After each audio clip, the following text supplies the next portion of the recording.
Pourquoi une femme doit travailler? Vous savez, c'est vital.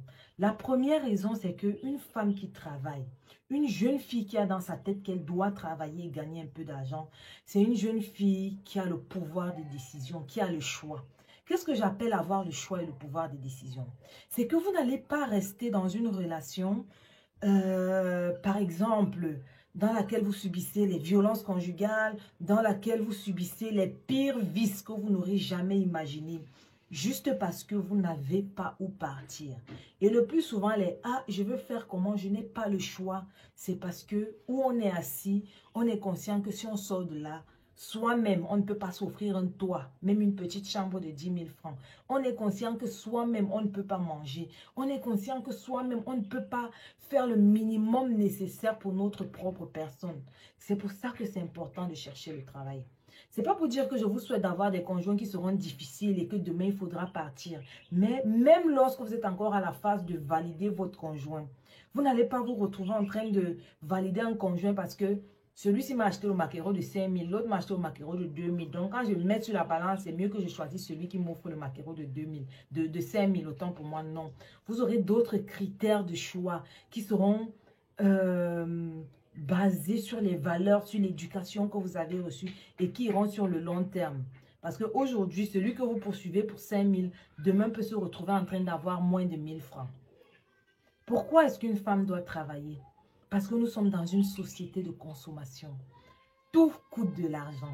Une fois que vous vous êtes réveillé le matin, jusqu'à ce que vous alliez poser votre tête sur le lit, tout demande de l'argent.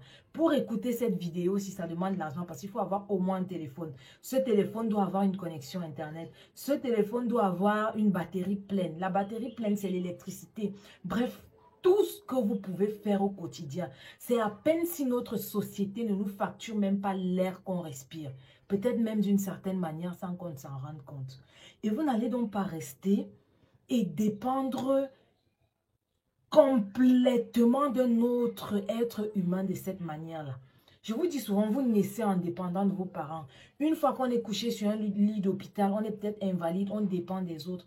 Mais tout au long de votre vie, vous ne pouvez pas vivre en dépendant complètement de quelqu'un parce que un jour, cette personne-là peut perdre tous ses moyens-là. Un jour, cette personne-là peut se retrouver dans des difficultés et aura aussi besoin de compter sur vous.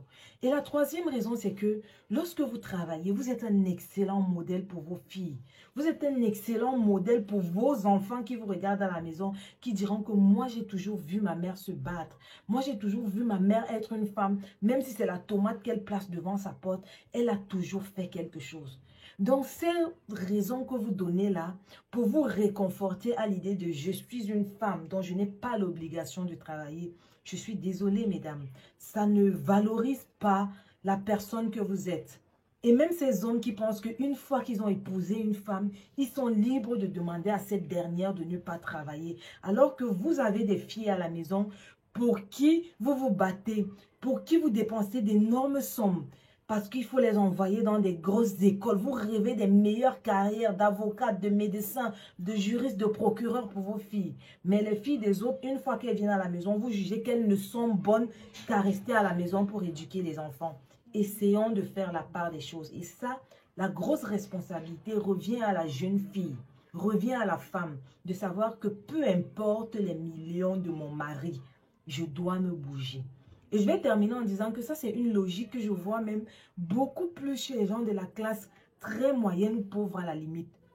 Citez-moi les femmes des riches qui ne font absolument rien et qui ont pour boulot d'éduquer les enfants et de consommer l'argent de leur mari.